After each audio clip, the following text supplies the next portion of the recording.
मैहर में प्रतिवर्ष होने वाले ख्याति लब्ध उस्ताद अलाउद्दीन खां संगीत समारोह का 50वां आयोजन बड़े धूमधाम के साथ उस्ताद अलाउद्दीन खां स्टेडियम मैहर में प्रारंभ हो गया है। कार्यक्रम के पहले दिन भवन पर पहुंचकर उस्ताद अलाउद्दीन खां को चादरपोशी की रस्म अदा की गई और इसके बाद दीप प्रज्वलन का कार्यक्रम शुभारंभ हुआ। समारोह की पहली सभा में पूर्व रंग कार्यक्रम के अंतर्गत क्षेत्रीय और स्थानीय नवेदित कलाकारों ने शास्त्रीय गायन वादन और नृत्य की अनोखी छटा बिखेरी। प्रतिवर्ष यह कार्यक्रम मध्य प्रदेश शासन के द्वारा आयोजित किया जाता है, लेकिन इसको लेकर मध्य प्रदेश संस्कृत परिषद भोपाल के द्वारा मैहर जिले में यह कार्यक्रम किया गया है। कार्यक्रम में देश के कोने कोने से कलाकार मैहर पहुंच रहे हैं और अपनी प्रस्तुतियां दे रहे हैं, जिसको लेकर मैहर में नल तरंग की प्रस्तुति भी हुई। नल तरंग जो कि बंदूक की नलियों से निकलने वाली तरंग होती है, जिसकी धुन बाबा उस्ताद अलाउद्दीन खां के द्वारा तैयार की गई थी। इसके बाद अब वह देश की धरोहर बन चुकी है। इसके साथ साथ तमाम तरह की प्रस्तुतियां इस संगीत समारोह में अलग अलग कलाकारों के द्वारा दी जा रही हैं। इस कार्यक्रम को और सुंदर बनाने के लिए एक प्रदर्शनी लगाई गई है, जिस पर तमाम तरह के संगीत यंत्रों को रखा गया है। कार्यक्रम के बारे में उस्ताद अलाउद्दीन खां संगीत और कला अकादमी के डायरेक्टर NP नामदेव ने जानकारी दी।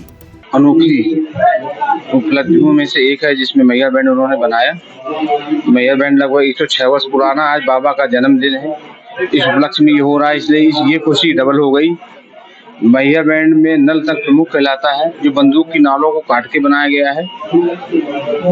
1918 में जब जलियांवाला हत्याकांड हुआ, उससे क्षुब्ध होके बाबा ने बंदूक को काट के, जब ये चर्चा हुई कि क्या बंदूक से कभी स्वर नहीं निकल सकता, तो बाबा ने उस चीज को करके मैहर बैंड में नल काट के नल तंग बनाया और लगभग 1921-22 में मैहर बैंड में नल तंग शामिल हुआ। इसके पहले जल तंग था, लेकिन उसके बाद आज वर्तमान तक मैहर बैंड में नल तंग सबसे प्रमुख वाद्य होता है। क्या नाम? सौरभ कुमार चौरसिया, नल तंग वादक, मैहर बादबंद मैहर। देखिए, ये प्रस्तुति तो बहुत ही प्राचीन समय से चली आ रही। हम लोग ये थर्ड पीढ़ी हैं। प्रस्तुति तो सारे भारत में हुई है और अभी जो हम लोग प्रस्तुत करने जा रहे हैं, बाबा का जन्मदिन और नवरात्रि माँ की, और हम लोग जो बंदिश बजाने जा रहे हैं उसी तारतम्य है कि भक्त लोग किस प्रकार आते हैं, पहले उनकी सोच क्या होती है, फिर यहाँ आते हैं तो उनका मन किस तरह प्रफुल्लित होकर नाचने गाने लगता है, और फिर जाके चरम सीमा में पहुंचकर माँ के दर्शन कर जो आनंद का अनुभव करते हैं, वही हम इन बंदिशों में आज प्रस्तुत करेंगे।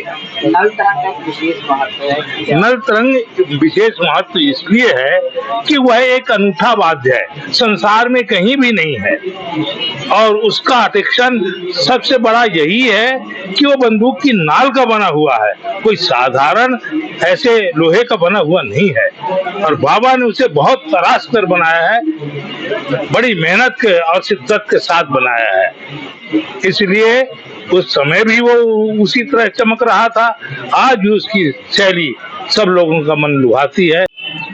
इसमें 50वें आयोजन के रूप में हमने इसमें 2-3 चीजें नई जोड़ी हैं। प्रतिवर्ष जो 3 दिवसीय कार्यक्रम होता था, उसके साथ हमने इस बार पूर्व रंग के रूप में स्थानीय कलाकारों को अवसर देने के लिए एक नया कार्यक्रम जोड़ा है, जो कल बहुत अच्छे से आयोजित हुआ है, जिसमें कि यहाँ के स्थानीय कलाकारों ने प्रस्तुतियां दी हैं।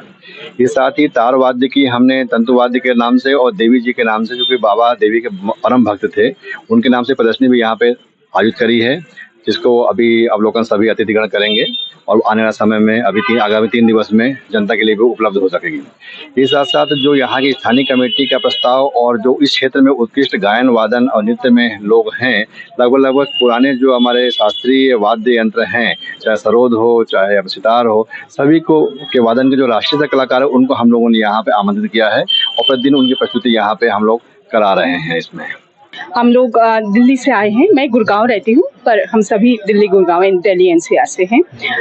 और मैहर में मेरा ये पहली बार नहीं है, मैं पहले भी आ चुकी हूँ। बाबा के घर पे जो प्रस्तुति होता है वहाँ पे मैं प्रस्तुति दे चुकी हूँ।